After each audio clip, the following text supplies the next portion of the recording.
What I'd like to do now is demonstrate that the estimate of the slope coefficient in a simple linear regression is unbiased.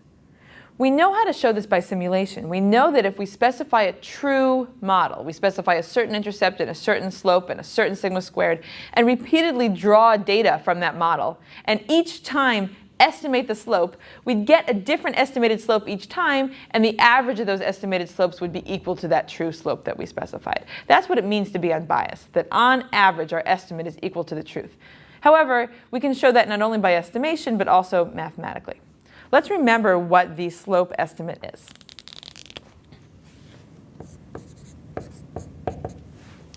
Beta 1 hat is equal to the sum over all the data points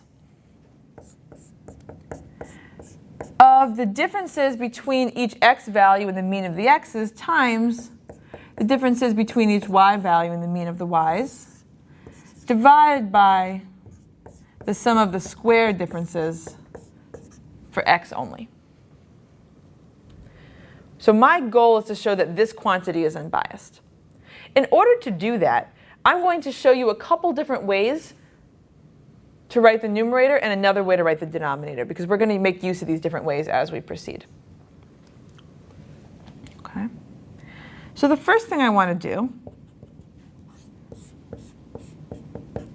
is point out that I could just drop the y bar from this expression. So I'm going to take this expression that's in the numerator, and I'm going to multiply this out. So I'm going to take xi minus x bar times yi minus xi minus x bar times y bar.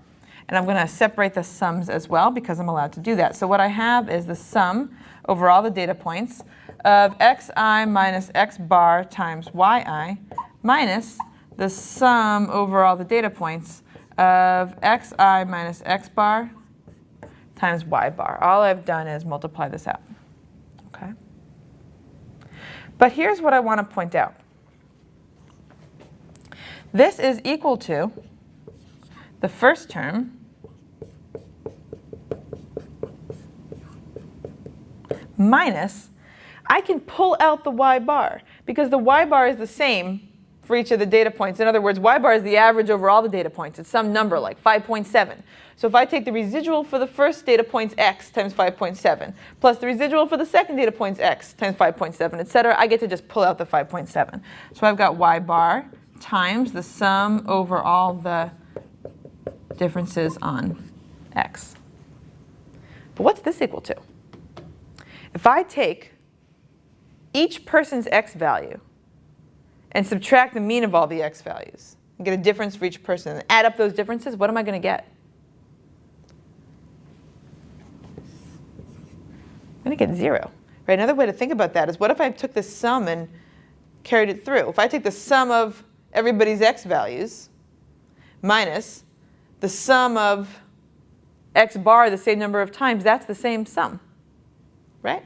The sum of everybody's x values is just the mean without dividing by n. Right? That's the same as x bar times n.